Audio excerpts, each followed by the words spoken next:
Hi everyone, welcome to the webinar. Today we'll be talking about how to measure digital experience objectively. Along the way, we'll also be sharing how to apply some of these insights to your own customer experience strategies. First of all, let me start by introducing myself. My name is Ben Harris and I'm the founder and CEO at Decibel, which is a marketing technology set up to rid the world of digital frustration and improve digital customer experience. Prior to that, for 20 years, I've worked with some of the world's largest brands, helping them improve user experience and customer experience. I'm happy to be partnering today with CX leader Don Peppers. Don is recognized as one of the world's leading authorities on customer-focused strategies. With business partner Dr. Martha Rogers, he's written 9 international bestsellers that collectively sold over 1 million copies, including the One-to-One Future, which Business Week called the Bible of New Marketing.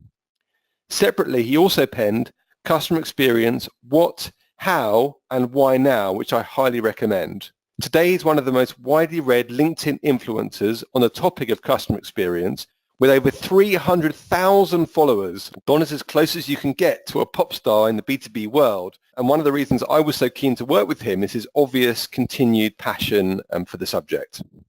Well, thanks, Ben. Looking forward to this. So we're keen to receive questions. Pop them in the questions panel as they occur to you throughout the presentation, and we'll answer them at the end. And if you have any technical issues during the webinar, please let us know and we'll do our very best to help. To give some context of the webinar, just briefly describe some of the problems that we're seeking to solve. We all know that when something goes wrong on a website or app, you feel helpless and frustrated and tend to give up or go elsewhere and make that purchase. And while this is a reality of our daily lives, it's actually completely unnecessary and it's really expensive for brands. Brands generally have to pay to acquire you to get you to their website or app. And if you then don't buy something, it leaves them with this really heavy cost to bear. Made worse, of course, when multiplied across all customers that left because of a similar poor experience. So getting customer experience right can have a really huge positive and tangible impact on a business.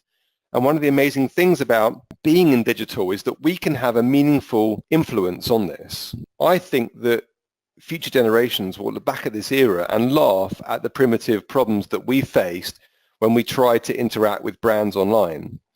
Decibel is leading the charge to change this and is actually having a profound effect by helping eradicate the issues that previously caused millions of people difficulty every day. To me, customer experience is not just about the creation of an efficient and smooth and inspirational journey. It's also about being able to understand when inevitably those experiences go wrong so you can respond to them. Decibel's intelligence platform for digital experience provides companies with the tools and data they need to eliminate these problems that causes customer frustration. It exposes those difficult interactions as they occur so companies can A, communicate with customers empathetically when they're experiencing those issues to try and keep them in the buying cycle, and B, to fix those problems for others so they don't have to experience them. And of course, doing this builds trust and it reduces abandonment and increases the number of customers that spend and also the amount they spend as well. So what can be done to help businesses with these challenges? Well, in this webinar, we'll discuss how objective metrics can improve a customer's understanding of the digital experience it provides. This method of measuring digital experience is designed to empower you to influence your customer experience strategy and champion it internally, ultimately to drive change. We'll look at the different types of experiential data that indicate particular intentions and emotions in customers and how to use this information to improve customer experience. And we'll look at the newly available technologies that can pull this data together so you can understand why customers behave in the way they do. Because providing this type of visibility into digital experience can empower an organization at every level to easily identify experience issues and make improvements. Over to Don. Well, thank you, Ben. Yeah, thank you. And, when I talk to audiences around the world and clients and so forth, I tell them there are basically 3 types of obstacles that you have to overcome to deliver a better customer experience. One has to do with alignment, and alignment It's a silos problem. You have different silos of organization. You have alignment problems if you pay salespeople commissions for selling products, but your objective is to keep customers longer. The easiest customers to get are typically the least loyal customers to begin with, so that causes an alignment problem. The second class of problems is the mindset at the company. You can't write a simple line of code that results in employees delighting customers. The employees have to want to delight the customer. Your workers have to want to deliver a better customer experience. That's the mindset. But the third obstacle is a set of capabilities, and that's what we're going to talk about now, the capabilities obstacle. And so capabilities have to do with the tools as well as the processes and business rules that surround the delivery of a better customer experience. And capabilities are important. Decibel offers a very, very interesting capability when it comes to assessing the digital customer experience. Assessing that quality is critical to delivering a better and better customer experience and tracking your progress and so forth. So the next slide is, if you think about the quality of the customer experience, what you want is a frictionless experience. What I say, unless your name is Disney, customers don't come to you for the experience. They come to you to solve a problem or to meet some need, and if they could do that without ever having to darken your door, that would be the best customer experience for most customers, where the need or the problem just goes away with no effort on their part. The qualities in a frictionless experience are that it's reliable, the product works, the service works as advertised, it's valuable, it's good value for money, it's relevant to the customer doesn't have to tell you over and over again about different kinds of things, and it's trustable, where you're actually acting in the interest of the client. So the client trusts you to respect his interest, even if it might not be as profitable for you. I don't want to have to constantly be looking over my shoulder and trying to decide whether you're just trying to sell me something or whether you really think this is good for me. And on the next slide, there are basically two kinds of data that should always be used when you're evaluating customer experience quality. One is a direct feedback from customers, okay, and that's voice of customer data, NPS scores, customer satisfaction scores. Basically, these are mostly surveys done. Sometimes they're transactional, but they come direct from customers. And there's also the actual product and service performance data, and that's something that you can see. You can see it in front of you. Every customer's experience is subjective. It's definitive, it's personal, but fundamentally, customers have their own feeling. Every customer's experience is his or her own personal experience, but the problem with that is that the subjectivity of that experience, while it's a big asset in terms of getting the feedback from the customer, it can create issues. So there's a theory in behavioral economics called prospect theory, which illustrates the subjectivity in opinions.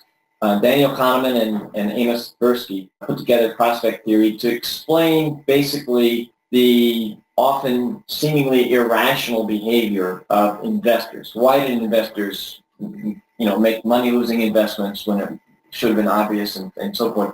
What are they thinking? And there are three elements in prospect theory. All change is relative, sensitivity diminishes with scale, and losses are averted more than gains are sought. Consider two people, let's say Amy and Bob, and they each have a net worth of $1 million. But you can see here, Amy is really happy and Bob is really sad.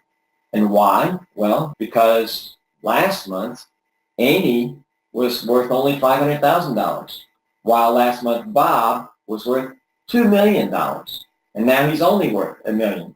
So both of them have the same amount of money today, but when you ask them a question, they're going to gauge the answer to the question relative to their previous experience, relative to their immediate memory of their lives. How satisfied are you with our brand? Relative to what? My life in general. And so the subjectivity of VOC feedback is a critical weakness in VOC feedback. Subjectivity is an asset because it's personal and it's central to a person's life, but it's also, it can throw you off if you're not careful. Let me just give you an example. At one non-U.S. company, a large non-U.S. company, the senior executives' bonuses were gated based on NPS performance, what they called their strategic net promoter score, their strategic NPS. And the strategic NPS at this company was based on random interviews of 400 customers every month. So how likely are you to recommend our brand? And based on the answers to those 400 questions, they calculated their NPS score every month. And here you go. Here's the bar chart that shows this every month and during the 2012 to 2014 timeframe. And you can see toward the end of 13, the NPS dropped off considerably. And that was right at bonus time, and the bonuses were lost. So the executives were deeply concerned about this. But the problem was not the changing opinion of the company per se. The problem was the context in which these questions were being asked, because they weren't asking their customers, how satisfied are you relative to our competitors? They weren't asking their competitors' customers, how satisfied are you with their brand? And in fact, general consumer sentiment declined. I want to show you a chart of consumer confidence in this country relative to the NPS score. And you can see the exact same pattern. What really happened was consumer confidence had plummeted toward the end of 2013 for some reason, and that had been reflected in the company's strategic NPS score. So the subjectivity of this kind of feedback data is really, really an important issue in analyzing its accuracy. However, there's a lot of non-VOC objective customer experience quality data that's out there. We've always been trying to measure things like what percentage of products are defective, what was the customer's hold time in minutes, how many complaints do we receive, how late is the average flight, what proportion of produce was spoiled, how many errors are there in the invoicing process. These are objective elements of data that are observational. I simply look at what's happening. And the same thing is true in the digital experience. Traditional digital experience metrics include things like number of website visits, right? Click-through rates, information downloads, keyword searches. But there's a lot more involved in the digital experience. You could look at how a customer moves their mouse. You could look at how fast or slowly they scroll through the pages. You could look at their navigation paths, the page load times, the form completion rates, and all those data points you can get through simple observation, and yet they're very objective. These are not subjective data points. These are objective. These are facts. These are what actually happens on your website or in the digital experience. On the next slide, you'll see a picture of what Decibel calls a bird's nest pattern of mousetrap behavior. This bird's nest, it's obvious what's happening here. The customer is frustrated. You don't have to ask the customer whether they're frustrated. They are frustrated, and it's obvious in the bird's nest pattern. Or another problem is multi-clicking. Multi-clicking is when you go to a page and you click repeatedly on a particular button or two. Now, it might be a button that is not responsive, and it should be responsive. It could be a click button that's responding the wrong way, as British Airways found out when they observed multi-click behavior on their hotel rooms websites. When the customer clicked the next button, it actually showed a previous hotel room by accident. It was an improperly designed page.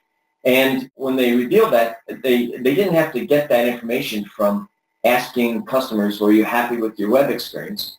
They could observe customers, and they were obviously not happy with it.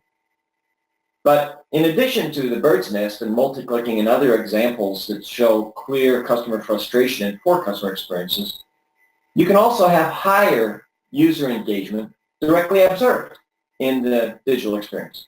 For instance, reading time and scroll speed and mouse tracks that follow text paragraph by paragraph, or even sometimes line by line. Many people use their mouse to sort of track where they are on a web page, and if you see a mouse track going down carefully over the copy on your page, you can say with reasonable amount of confidence the customer is truly engaged in the page. They're reading it, they're careful. Some customers even do it line by line. So simply by observing your digital experience directly, you can actually make qualitative data available now at a quantitative scale. So voice of customer survey responses, they indicate what your customers think is happening, but quantitative observational data, such as that provided by Decibel, can often tell you why.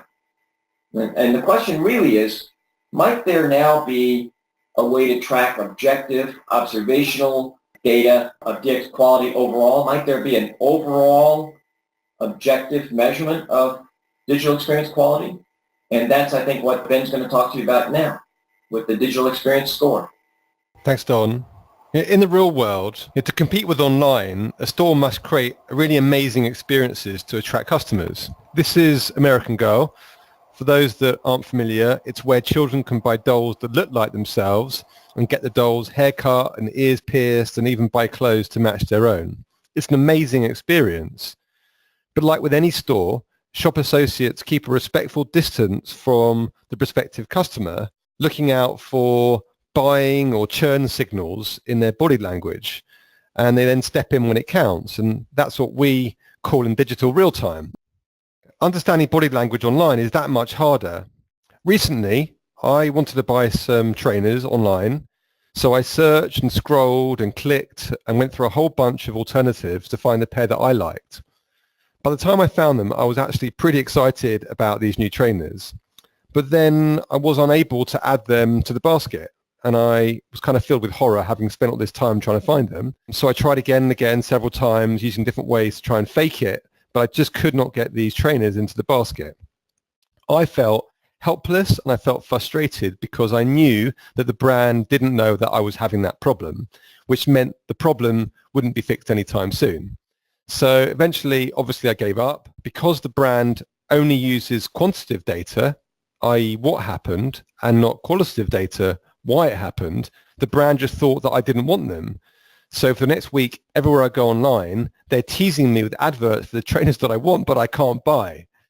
In the end, I end up buying the trainers from somewhere else. And I plan to become a loyal customer of that website instead, because actually the choice was better and the experience was easier. But in this day and age, shouldn't a brand be able to identify these type of issues as they happen so they can A, communicate proactively to the frustrated user to acknowledge the issue and keep them in that buying cycle, and B, so they can fix their site or app so it doesn't happen for other people as well.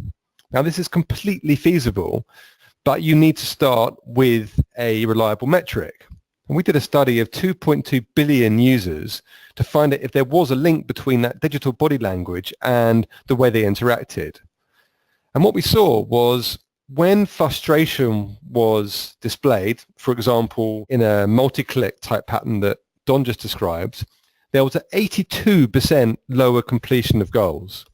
And when there was confusion, for example, a bird's nest where someone's looking around and trying to find information, there was less than half as many goals achieved. But when there was reading, there was true engagement, there was a 300% uplift and as many goals were achieved. So we can start to see a correlation between experience and then outcome. So why don't brands do this online now? Mainly, it's because they've been heavily relying on traditional or service level analytics that just weren't designed to track digital experience. So the gap between someone having an issue and them having that resolved relies on the customer having to reach out, or should I say scream out to the brand, often publicly, to report the problem. But brands shouldn't be waiting for the customer to tell them. The digital experience maturity curve shows a series of stages a brand needs to go through to be able to get to the point where they can offer amazing experiences and real-time messaging if it goes wrong, so they can respond to customers if those customers experience issues. But when we ran a survey, we discovered that most companies were actually stuck at stages 1 and 2. And that means that they're aligned to improve customer experience. They don't have the qualitative data needed to move them from optimizing by persuasion to optimizing for better experience. Now, there's a distinction between these two things. Conversion rate optimization is all about persuading someone to get over that line that one time, focusing normally on specific elements of that journey. Whereas optimizing for experience is designed to create smooth, inspirational journeys and in turn repeat customers, because don't forget that once a customer has paid for themselves, they're free. So every additional purchase that they make is highly profitable. So it's a much better use of time and resource to optimize for creating a better experience, because in turn you get more valuable long-term customers. So yes, to do this, you need qualitative data at a quantitative scale. So you can understand what's happening for all customers all the time. And we call this experience data. Now, some people are turning to voice of customer for qualitative data, which can be very useful, especially when combined with session replay to watch back what happened for the user when they give feedback. Because what people say isn't necessarily what happens, so it's great to be able to see that for yourself, what really did happen. But survey responses tend to only represent a small percentage of customers, and those customers often have a very strong polarized view of love or hate towards that brand. According to Gartner, 70% of enterprise businesses ask customers if they'd recommend their brand to a friend or colleague. But that NPS question just doesn't really correlate if someone just had a bad experience. They don't throw away their whole love for a brand, but they still had that bad experience and they still want to kind of say they did. So NPS isn't necessarily really useful in this context. To be able to identify issues that need fixing and communicate when anything happens, we need a reliable set of data, but for all active customers all the time. I think companies should monitor experience almost like a trader does at the markets, or like a shop associate does with someone's body language, looking for issues and helping that customer back on track if they go off it in real time. Now, obviously, this is not necessary if tech can achieve the same at scale, but to do that, you need to have this real-time pulse of all your active customers all the time. So where traditional or service level analytics track clicks to gather the data needed, we track what happens in between the clicks, because that's where you learn about how someone really behaves, why they behave that way, and how they feel about those interactions. From this, we can harvest these new metrics and behaviors related specifically to customer experience, as Don talked about. So we start with experience data. This is the data that we collect from between the clicks. And we then use that to harvest this new set of metrics specific to customer experience, like the distance someone moves a mouse, the speed in which they move it, the number of directional changes, the amount they hesitate on content, and every type of interaction they have. And from that, we can then detect their behavior, which helps us then to be able to construe exactly what their state of mind was at that moment. Now we use all of this type of data to then feed into our algorithms to look at all the different parts of an experience, which then rolls up to one overall number between 0 and 10, like an NPS score, to give us a sense of whether they are improving or degrading the experience. So we start by looking at the quality of the navigational experience across the whole app or a part of it, let's say a particular journey or goal. So we score that. Then we look at the quality of the technical performance of a site, and we score that. That could be the speed that someone loads, but it's taking in multiple different variables to then conclude what that experience was like for the user and if it was had an effect on experience. We then look at the forms and see how efficient and easy that was to complete. But of course, the form is the business end of any interaction, so it's important that we assess that. And then we look at the level of engagement across the site or app and also the level of frustration. And then we use that into one overall algorithm, which creates what we call the digital experience score, or DXS. And this can give one number, even across 300 websites globally, just to give a sense to, at a board level, the quality of the experience and whether it's being improved or degraded. That then cascades down an organization to be able to score a particular country or a particular app or particular website, or a particular goal, so a series of different interactions to achieve a particular goal or a particular page. And this all culminates because we are able to score every single user interaction, and every time they come to the site, looking at changes in experience over time, and also for their particular session as well. So it manifests itself on a dashboard which prioritizes the key issues based not necessarily on the number of people that experience them, but actually the most impactful issues that would have the biggest impact on churn, or in other words, which ones will have the biggest impact on improving customer experience if you focus on them. It's for another webinar, but third-party research shows that there's a direct correlation between DXS and conversion. So we know if we focus on the elements that are causing the biggest degradation of DXS, that we can achieve a much better experience and conversion. We then highlight the metrics causing them so that you know what to fix.